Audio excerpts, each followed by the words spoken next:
Hello everyone, my name is Mordecai and welcome back.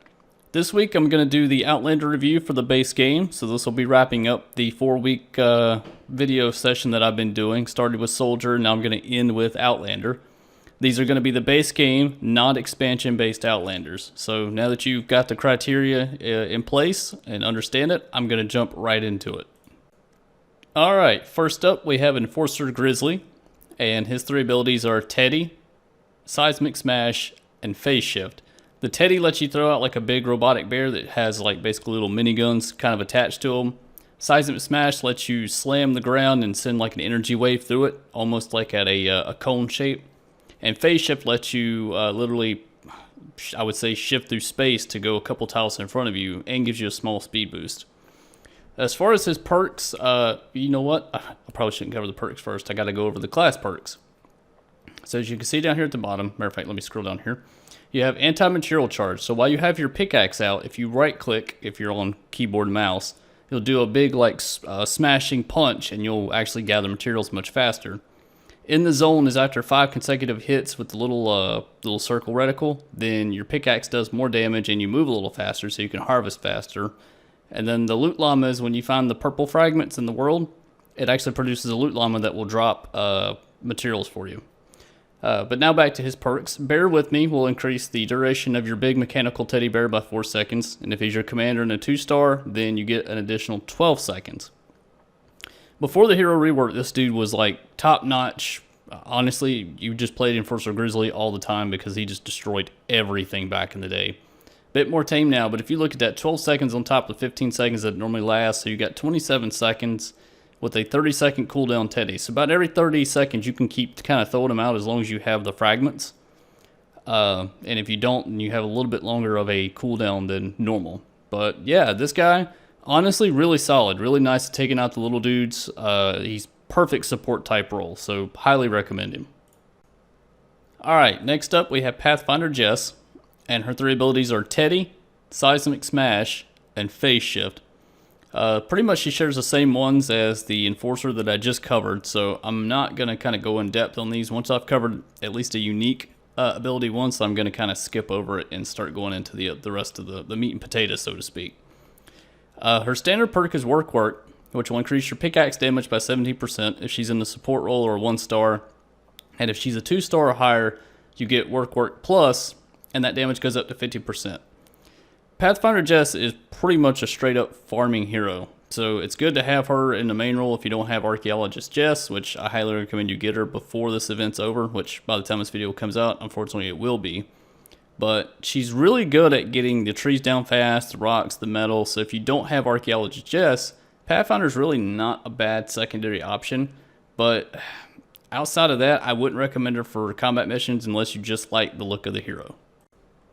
Alright, Ranger Deadeyes up now, and we got Phase Shift, Teddy, and Seismic Smash are his three abilities, and you're kind of noticing a trend. A lot of the Outlanders kind of share the same ones over and over again, so I'm going to jump over to the perks. He has Hip Shot, which increases pistol damage by 17% if it's in the support role or 1-star. If he's in the commander role and 2-star or higher, then that goes up to 50%. He's basically the Rescue Trooper Ramirez for pistol Outlanders. If you're going for like a normal combat-based Outlander, he's solid. Like, hands down, really good. You get a nice pistol build going on, especially if you have the Founders Revolt. If you bought one of the more expensive ones, if you didn't, still okay. Really, any pistol he can make it pretty viable.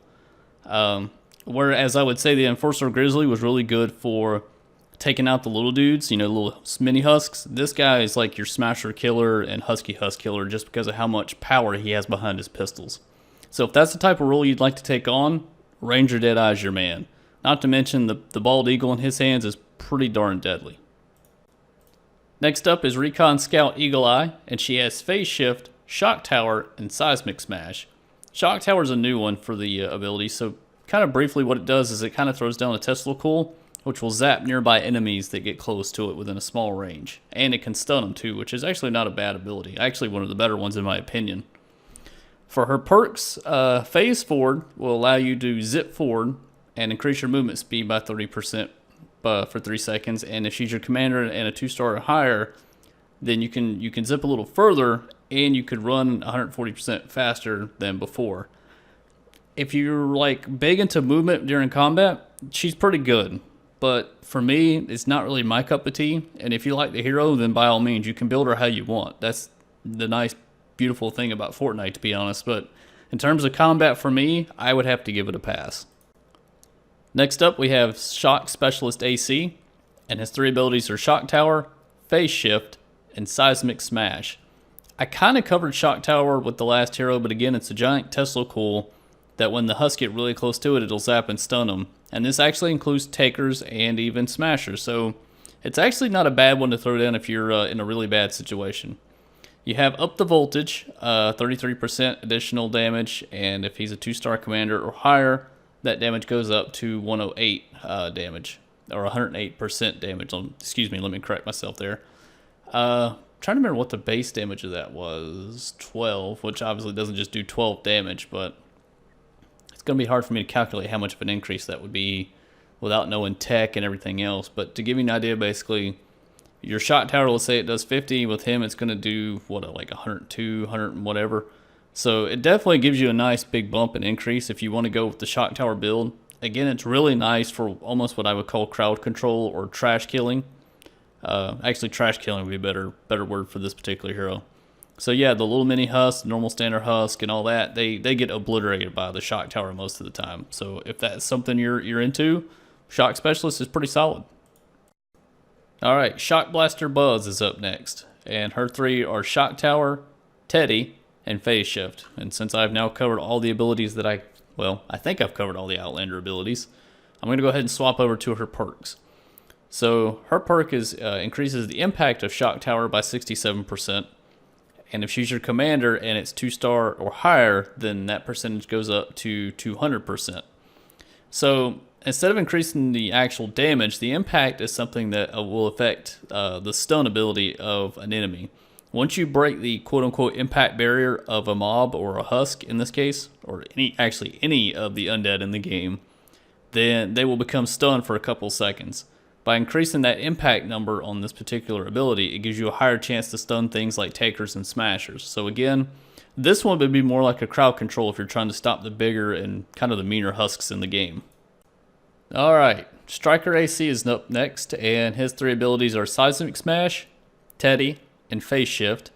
And if you played before the hero rework, then some of you may have some nightmares about this guy, because traditionally when you saw him, it usually meant the guy or girl was AFK and did not play the game. For the perks, you have Sustained Smash, which decreases the Seismic Smash energy cost by 38%. And if he's your commander in 2-star or higher, that percentage goes up to 75%. You guys know my take on the whole energy reduction for abilities. To me, it's a complete and utter waste. Even with this, it's a 40-second, or not a 40-second, it's 40 energy, so you're taking that away. Even then, to me, they are completely and utterly pointless. I do not understand energy reduction abilities in this game. If they could give him something else, even an increased damage to Seismic Smash, it would be 10 times better. But in my opinion, he's a pass, unless you like the look of the character. If you like the look of him, use him and build him how you want. But in terms of the perk, I don't care for it. Alright, Trailblazer Quinn is up next, and she has the 3 abilities of Teddy, Shock Tower, and Phase Shift. And like all the other heroes in the game that specialize in a certain ability, if they specialize in it, it's always going to be the first one, and Trailblazer Quinn is no different. Teddy is what she focuses on, so if you can see here. Berserker, 30% increase to Teddy damage at a 1-star or lower and support role. Commander and 2-star and higher, it goes up to 46, and her fire rate goes up to 25%. To me, that makes her absolutely the best Teddy baseline hero in the game. That increased fire rate and the additional damage is massive. In fact, if you pair her with Enforcer Grizzly with the additional time, and even some of the other heroes, if you have gotten any through events, she's pretty deadly, I'll be honest with you. In fact, she's very similar, at least in the fire rate, of how Enforcer Grizzly used to be. So Trailblazer Quinn, really nice as a support role with the bear. You just keep lobbing it down to help give your team support fire.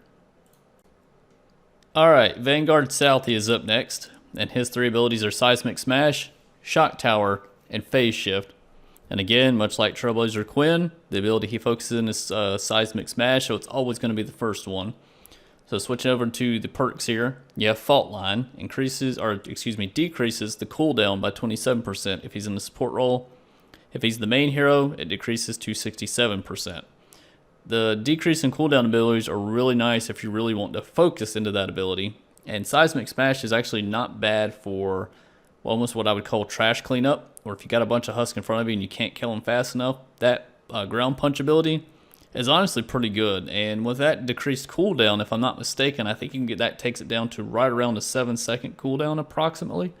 But yeah, he's not bad. Not my favorite, but definitely not bad.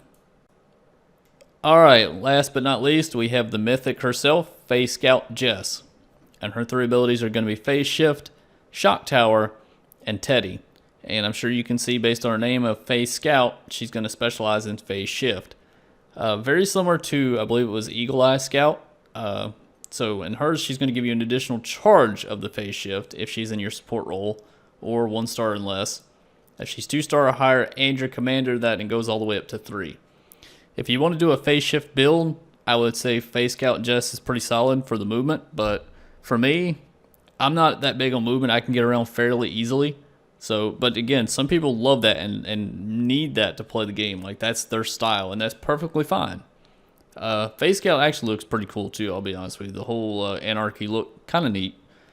As far as that's the last one that I've got for you, and I tried very hard to come up with something that I could show for the Outlanders, but unfortunately I could not think of any really nice little niche or tricks, other than the fact that Seismic Smash will go through the shoulders much like the Ninja Stars will.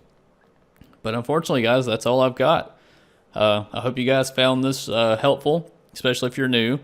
Again, if you have any suggestions or anything you'd like to know on a video, let me know. And I'm going to cut it from here and kind of skip the end sequence again so I don't keep you here any longer than I have to. So I'll see you next week.